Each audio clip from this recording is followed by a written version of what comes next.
Hello bachcho, let's see the question. Haploids are considered better genetic stock because they need only half of the total nutrients. They grow better under all conditions. They are best for cytological studies या form homozygous individuals on diploidization.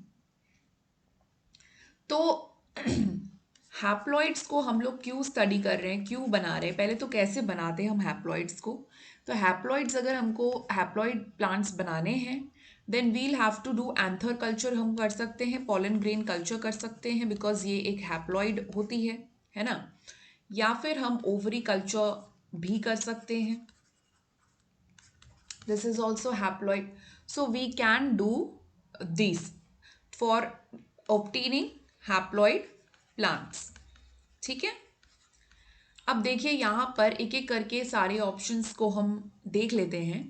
First option में दिया हुआ है they need only half of the total nutrients. अब ऐसा बात नहीं है कि हैप्लॉइड प्लांट बना रहे हो तो आधा क्रोमोसोम हो गया तो आधा न्यूट्रिएंट्स भी लगेगा, ऐसा नहीं है. ये प्लांट को उगने के लिए, ग्रो करने के लिए न्यूट्रिएंट्स तो वैसा ही लगेगा. ठीक है. सो ऑप्शन ए हो जाती है गलत. ऑप्शन बी में दिया है are best for the cytological studies. Cytological studies का मतलब है सेल स्टडीज. ओके. तो सेल स्टडी करने का, this is not the exact way by which we will do that, so this is not the exact right answer. Then C में दिया है grow better under all conditions. तो ऐसा कुछ नहीं है कि हमने हैप्लॉइड प्लांट बनाया तो उसमें कुछ स्पेशल शक्तियाँ आ गई, ऐसा नहीं है. तो हर कंडीशन में वो ग्रो करेगा, ऐसा कुछ नहीं, क्योंकि हमने उसमें कोई डिजीज रेजिस्टेंट तो ऐसा कुछ डाला नहीं है, या इंसेक्ट रेजिस्टेंट जीन तो हमने डाली नहीं है. So it's nothing like that that it will grow better under all conditions और समथिंग. एंड डी ऑप्शन में है फॉर्म होमोजाइगस इंडिविजुअल्स ऑन डिप्लॉइडाइजेशन. अब ये बिल्कुल सही जवाब है, बट इसको हम एक्सप्लेन कर देते हैं. अब देखो, हैप्लॉइड प्लांट से तो मान लीजिए इसका मतलब है कि one set of chromosome will be there, isn't it? एक ही सेट प्रेजेंट होगा ना, पेयर में नहीं होगा. पेयर में होगा मतलब डिप्लॉइड है. तो मान लो क्रोमोसोम 1 भी एक ही है, क्रोमोसोम 2 भी एक ही है, क्रोमोसोम 3 भी एक ही है.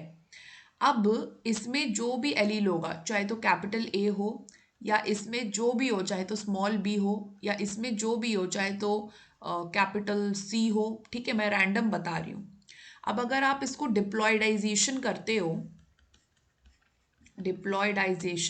हो यानी कि सेट्स में प्रेजेंट होंगे, तो अब ये जब डबल होंगे तो इनकी अलील तो सेम ही रहेगी ना, क्योंकि आपने इसमें डिप्लॉइडाइजेशन किया है.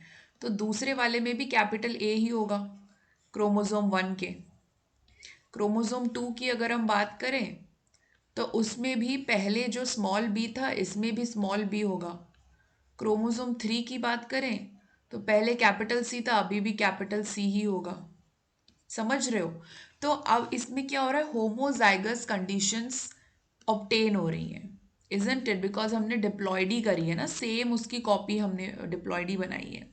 तो इसमें होमोजाइगस इंडिविजुअल बनेगा जब हम डिप्लॉयडाइजेशन करेंगे. So that is why option D is the right answer. So best of luck बच्चों.